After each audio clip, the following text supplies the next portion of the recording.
Майсен Николаев продолжает работу в Нерюнгринском районе. Сегодня он осмотрит Нерюнгринскую центральную районную больницу и проведет совещание по вопросам финансово-хозяйственной деятельности компаний «Колмар» и «Мичел». А накануне руководитель региона принял участие в церемонии передачи компании «Транснефть Восток» транспортных средств общине Киндигир и Татинскому району.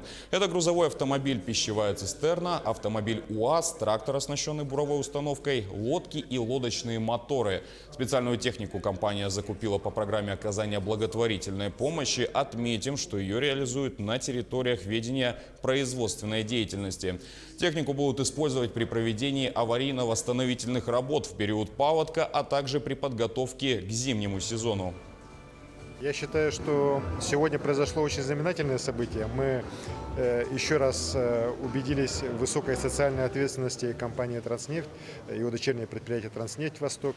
Все эти годы «Транснефть» очень много сделала для развития в целом республики. Практически свыше 42 миллиардов рублей перечислено за эти годы в республиканский бюджет.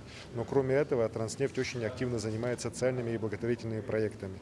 В наших районах участвуют в проектах образовательных, в культурологических, в социальных. И что очень важно, она также помогает нашим районам. В прошлом году мы как раз с Александром Федоровичем договаривались, что в рамках оказания помощи районам, пострадавшим от наводнения, будет оказана помощь Татинскому району, будет также оказана помощь коренным малочисленным народам Севера, которые проживают у нас в Алекнинском районе. И вот мы сегодня являемся свидетелем передачи достаточно большого количества техники, 12 единиц специальной техники для нужд кочевой общины в Алекнинском районе и для спецтехники для нужд Татинского района.